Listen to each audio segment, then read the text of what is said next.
You ever think, hey, I'm filled with so many strange and off-putting ideas, and I wish I had an award for it?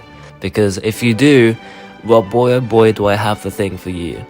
Let me introduce you to the Ig Nobel Prize. It's like the weird cousin of the actual Nobel Prize, which, you get for having good ideas and stuff. It's a play on words of the word ignoble, which means not noble at all, which is fitting for the stuff we're going to talk about today. It was just made for a laugh in 1991, and it's designed to, quote, make you laugh and then think. So if any of these makes you do that, then good job, I guess. Anyway, let's just get into it. In 1992, a bunch of people whose names you can see on screen right now because I can't be bothered to read them out loud, won the Ig Nobel Medicine Prize. They initially wanted to do research into foot odor and what kind of chemicals make your feet stink. However, the conclusion was so redundant and silly that they won this stupid prize. Their conclusion was that people who think they have foot odor do have stinky feet, and those who think they don't have foot odor don't have stinky feet. I know, it's truly groundbreaking. It's baffling that a team of this many people looked at this conclusion and went, you know what, yeah, that's fine, let's just publish that real quick. In 1993, the Pepsi-Cola company of the Philippines won the Ig Nobel Prize for sponsoring a contest that would make the winner a millionaire. I wish I won that. But they did a catastrophic oopsie and announced the wrong number, ultimately making 800,000 total winners. This ended up causing such an uproar that it actually brought many warring factions together for the first time in history. This is pretty much like bringing together the entire fucking Justice League and the Avengers, all united against you, because you fucked up so majorly. If I did that, I think I'd just leave the country entirely.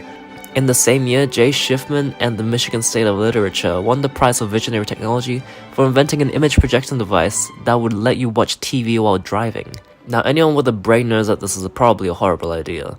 However, the Michigan State of Literature saw this and went, yeah, no, I see nothing wrong with that. Legalized that shit and made it actually legal for some fucking reason. They pretty much said, yeah, well, I don't see anything wrong with people watching Family Guy while they're barreling down a highway at 100 kilometers an hour. So if you feel silly, just remember, you're not as silly as the Michigan State of Literature. A notable one from this year was a prize awarded for physics, which was given to Quentin Lewis Curran, who stated that the calcium in chicken eggs was created by the process of cold fusion. Yeah, cold fusion can't even happen in real life, so I don't know why this guy said it's the reason behind chicken eggs. That's like saying the reason why I'm below average height is because of the boogeyman. Here's another thing. Have you ever thought about how childbirth for humans is just so bad and how dangerous it is and how inefficient it is? So in 1999, George Blonsky and Charlotte Blonsky decided to invent, quote, an apparatus for facilitating the birth of a child by centrifugal force. It's exactly what it sounds like. The apparatus was literally to strap the woman to a table and then rotate the table at extremely high speeds until the baby just came flying out. How they plan on catching the baby traveling at Mach speed safely, I don't know, but I'm sure they would have invented another apparatus. In 2007, the US Air Force lab got a Peace Prize for suggesting the invention of a gay bomb, which would turn the enemies gay and make them attracted to each other. I'm not entirely sure what this would have actually achieved or how exactly this gay bomb would have been created, but hey, props to them for thinking outside the box, I guess. Now this next one is my personal favorite. In 2013, the president of Belarus won the Peace Prize for making it illegal to applaud in public. Additionally, the Belarus State Police won the prize as well for arresting a one-armed man for applauding. My first question is why the president of Belarus made it illegal to clap in public. Like, well, was he not a fan of the joyous whimsy that all humans harbor deep within themselves? I don't know, you'll have to look into it, Google it or something. And my second question is how a one-armed man can clap in the first place. I'm just envisioning this man who's lost his arm in a tragic accident, maybe through warfare or through like a landmine or an infection or like a cancer or something. And he finally, for once in his life, he sees the light. He sees something happy and he's so happy he just can't contain himself, so he just starts clapping uncontrollably.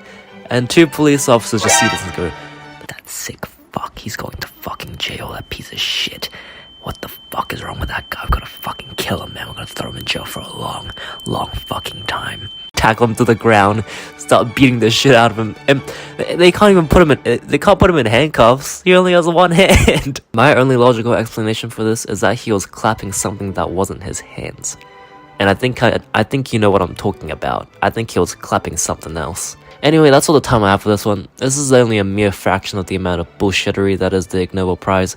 So I highly recommend you check out the whole list, which I'll put in the description below. That's about it. And as always, thank you so much for watching, if indeed you still are. And I'll see you in the next one. See ya.